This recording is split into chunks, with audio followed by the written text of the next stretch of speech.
Oke, mari kita sama-sama buka satu bagian firman Tuhan. Kita lihat di dalam Injil Lukas pasal yang ke-12. Injil Lukas pasal yang ke-12. Kita sama-sama melihat ayat 49 sampai dengan ayat yang ke-53. Injil Lukas pasal 12, ayat 49 sampai dengan ayat 53. Dan nanti kita akan lanjutkan lihat di kitab Hakim-Hakim pasal 11. Nah, kita baca bagian ini terlebih dahulu.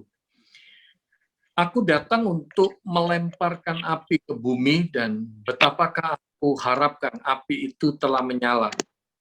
Aku harus menerima baptisan dan betapakah susahnya hatiku sebelum hal itu berlangsung. Kamu menyangka bahwa aku datang untuk membawa damai di atas bumi. Bukan, kataku kepadamu, bukan damai melainkan pertentangan. Karena mulai dari sekarang akan ada pertentangan antara 5 orang di dalam satu rumah, 3 melawan 2 dan 2 melawan 3. Mereka akan saling bertentangan, ayah melawan anaknya, laki-laki, dan anak laki-laki melawan ayahnya. Ibu melawan anaknya perempuan, dan anak perempuan melawan ibunya. Ibu mertua melawan menantunya perempuan, dan menantu perempuan melawan ibu mertuanya. Kita lihat dalam kitab Hakim-Hakim pasal yang ke-11.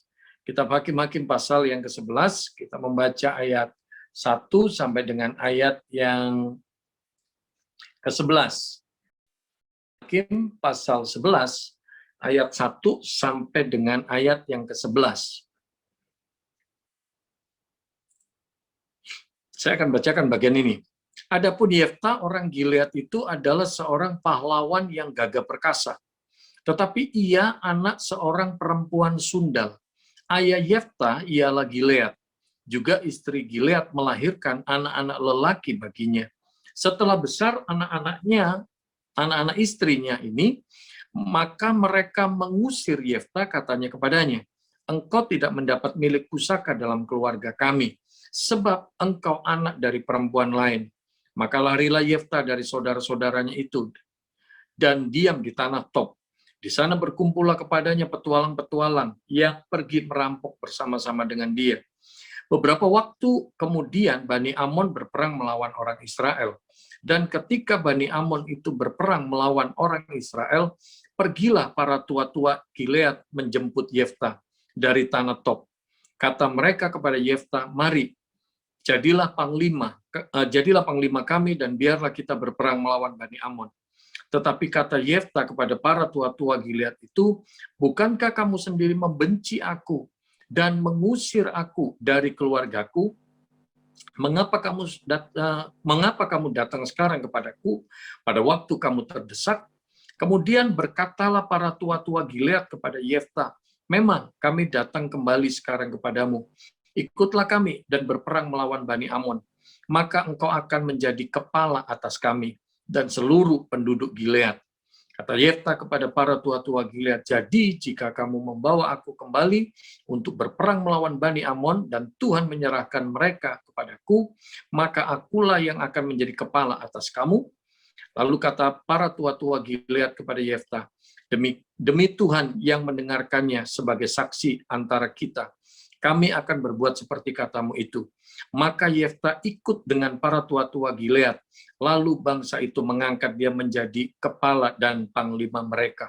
Tetapi Yefta membawa seluruh perkaranya itu ke hadapan Tuhan di Mizpah. Nah, Bapak Ibu Saudara, teman-teman yang saya kasih dalam Tuhan, malam hari ini saya diberikan tema yang sangat-sangat menarik. Waktu saya sharing sama istri saya, ini aku dikasih tema yang cukup unik nih. Unfamiliar family. Aduh. Jadi bicara tentang keluarga, tapi kita nggak kenal keluarga kita.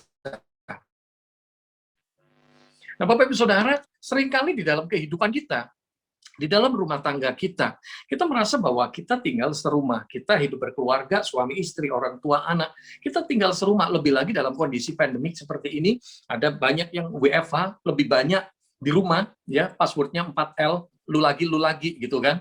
Jadi ketemunya dia lagi begitu. Tapi hal yang sangat lucu bahwa kita seringkali tidak mengenal anggota keluarga kita. kita nggak mengenal kenapa kok sampai dia berbuat seperti ini, kenapa kok sampai begini, kenapa kok sampai begini. Kadang-kadang ada hal-hal yang bagi kita sebagai anak-anak Tuhan, bagi kita sebagai orang-orang Kristen, kadang-kadang kita juga merasa aneh bahwa, loh, kayaknya yang kita ajarin nggak seperti ini, khususnya ke anak-anak kita. Tapi loh, kok bisa seperti ini ya? Kadang-kadang ada suami yang nampaknya rajin tiap minggu ke gereja, bisa jadi tiap minggu pelayanan, tapi ternyata tiba-tiba selingkuh dan lain sebagainya. Nah, Bapak Ibu Saudara, ini menarik untuk kita renungkan. Mari kita belajar melalui kehidupan Yefta. Saya nggak akan khotbah terlalu panjang lebar. Apa yang kita bisa belajar dari kehidupan Yefta? Paling tidak ada 4 yang melatar belakangi kenapa Yefta sampai seperti itu, Bapak Ibu Saudara. Ada 4 hal yang kita bisa belajar dari kehidupan Yefta. Yang pertama, coba kita lihat ayat 1. Kita lihat ayat 1. Ini yang menarik. Adapun Yefta, orang Gilead itu adalah seorang pahlawan yang gagah perkasa. Tetapi ia anak seorang perempuan sundal. Nah, dalam terjemahan bahasa Inggris dikatakan perempuan pelacur, begitu ya. Ayah Yefta ialah Gilead. Ini yang pertama, Bapak Ibu Saudara. Yefta kenapa sampai hidup dengan gerombolan perampok dan lain sebagainya? Rupanya ada latar belakang. Ada latar belakang bahwa Yefta itu adalah seorang anak, bukan anak yang sah, begitu. Anak dari perempuan yang, ya kalau istilahnya orang sekarang, hasil bapaknya Yefta jajan, begitu kan? Hasil hal-hal yang nggak halal, begitulah istilahnya. Boleh dikatakan Yefta bukan anak resmi dari pernikahan yang resmi. Bapak Ibu Saudara, ini yang perlu kita sadari sama-sama di dalam kehidupan setiap kita. Mungkin bisa jadi di keluarga kita. Apapun yang dilakukan, pasti ada yang melatar belakanginya. Kadang-kadang kita ngerasa suami istri aja bisa jadi kita ngerasa, loh kenapa ya suamiku kok begini ya? Kok rasanya aneh banget? Kok rasanya aneh banget? Kok kayaknya aku nggak kenal dia? Tapi tolong kita ingat, perlu kita tarik mundur, Bapak Ibu Saudara. Ada yang melatar belakangi. Kadang-kadang latar belakang seseorang itu akan mempengaruhi keputusan-keputusan dia sampai saat ini, sikap tingkah laku dia sampai saat ini. Maka dari itu, saya setuju banget ketika Pak Gilbert dalam salah satu khotbahnya, Pak Gilbert pernah menyebutkan, ya waktu itu khotbah di Youth sih, dan Pak Gilbert bilang, jangan pernah menikah sama seseorang kalau kamu belum pernah melihat dia marah. Tapi bahasanya Pak Gilbert nggak kayak saya. Pak Gilbert bilang, Bapak Ibu Saudara, gitu kan, jangan pernah Anda menikah sama seseorang kalau Anda belum pernah melihat orang itu marah. Haleluya, gitu kan. Nah, Bapak Ibu Saudara, rupanya kalau direnungkan perkataan Pak Gilbert benar juga. Kadang-kadang ketika momen pacaran segala sesuatu nampaknya baik. Tapi ketika nikah, orang terheran-heran, loh kenapa ya kok bisa dia seperti ini ya? Kok kayaknya aneh banget. Begitu pula dalam hubungan kita sama anak-anak kita. Meskipun itu darah daging kita, kita ngajarin bla bla bla bla bla. Tapi kadang-kadang kita nggak ngerti kenapa ya kok begini. Bisa jadi ada yang melatar belakangi. Yefta punya latar belakang yang dalam tanda petik kurang bagus. Secara pribadi, makanya saya suka sekali ini kalau khotbah tentang Yefta ini, Bapak Ibu Saudara. Karena boleh dikatakan, saya secara pribadi, ini kalau saya boleh sharing juga, bahwa saya juga punya latar belakang yang nggak beres. Dulu saya coba untuk cover habis. Dulu saya coba tutupin habis-habisan. Kalau bisa orang jangan tahu. Karena apa? Bapak saya punya istri 2. Bapaknya Yefta ini, wah ini golongan pejuang nih. Bapak saya polisi, Bapak Ibu Saudara. Dan rupanya apa? Bapak ibu saya ngalamin ibu saya nikah karena bapak saya ngakunya duda. Tapi ternyata ketika hamilnya saya baru ketahuan bahwa bapak saya ternyata dia punya istri dan punya anak. Dan saya berusaha untuk digugurkan sama ibu saya. Ibu saya akhirnya ngalamin kepahitan. Maka dari itu nama saya ada Pristiwantoro. Kadang-kadang orang suka tanya, Pak Sam, kok namanya ada Pristiwantoro? Ada peristiwa apa? Saya suka sambil guyon, saya bilang lahirnya di becak. Karena waktu berangkat ke rumah sakit, belum sampai rumah sakit sudah lahir. Padahal latar belakangnya seperti itu. Oleh sebab itu dulu buat saya sangat takut sekali kalau saya mau nikah. Saya paling takut kalau ada orang yang memandang tentang bibit bebet bobot. Karena bibit bebet bobot saya nggak ada bagusnya. Dari keluarga yang seperti itu, Bapak Ibu saya akhirnya bercerai. Nah, Bapak Ibu Saudara, dalam kehidupan kita, kita pasti punya latar belakang. Dan itu seringkali juga yang mempengaruhi sikap perilaku kita. Dan hal yang kedua, coba kita lihat.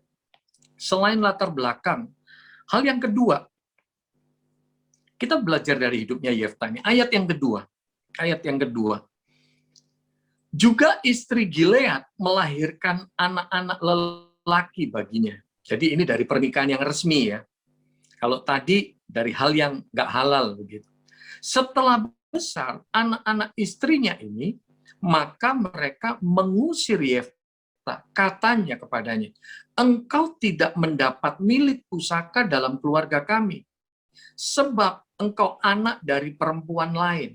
Ayat 3 dikatakan, maka larilah Yefta dari saudara-saudaranya itu dan diam di tanah Tob. Di sana berkumpullah kepadanya petualang-petualang yang pergi merampok bersama-sama dengan dia. Bapak Ibu Saudara, ini hal yang kedua. Yefta bukan hanya punya latar belakang yang bisa jadi, itu juga yang kalau dia tahu, itu membuat dia sedih, membuat dia mungkin nggak comfort. Tetapi dia nggak bisa memilih mau lahir dari keluarga yang seperti apa. Tetapi hal yang kedua yang kita lihat lagi, perlakuan saudara-saudara Yefta. Yefta diusir, Yefta diperlakukan secara sinis, sikap perlakuan anggota keluarga, nah ini mempengaruhi. Dan boleh dikatakan, ya kalau saya catat di sini, ini yang membuat Yefta akhirnya mengalami luka batin. Bapak Ibu Saudara, teman-teman, kalau kita renungkan lebih dalam kehidupan kita, berapa sering dalam hubungan suami istri, hubungan orang tua dan anak, dalam tanda petik, tanpa kita sadari, kita seringkali melukai anggota keluarga kita. Kadang-kadang kita cuma melihat bahwa, wah kelakuan dia ini nggak benar, begini. Tapi pernahkah kita renungkan kembali, kalau kita tarik mundur coba sedikit, kadang-kadang perlakuan dia seperti itu, sikap perilaku dia seperti itu, karena apa? Ada luka. Bisa jadi kita salah satu orang yang melukai mereka. Yefta mengalami luka di dalam kehidupannya. Karena apa? Perlakuan saudara-saudara yang seperti itu. Kalau saya sharing bahwa kehidupan saya tadinya juga mengalami luka. Saya tadinya jadi anak yang akhirnya pemberontak sama orang tua. Saya jadi anak yang nggak taat sama orang tua saya. Saya hidup amburadul, rokok, mabuk, judi, dan lain sebagainya. Dan rupanya apa? Saya juga ngerasa saya luka. Puji Tuhan banget, akhirnya ketika saya kenal firman Tuhan, hubungan saya sama ibu saya dipulihkan, saya bersyukur banget. Bapak, Ibu, teman-teman, saya tadinya ngalamin luka. Tapi ketika saya tahu firman Tuhan, dulu saya benci sekali sama orang tua saya, sama ibu saya khususnya. Karena apa? Ibu saya ketika marah, ibu saya seringkali katakan, ibu dari dulu pengen gugurin kamu. Ibu sudah minum jamu, minum obat, tapi kamu nggak keluar-keluar.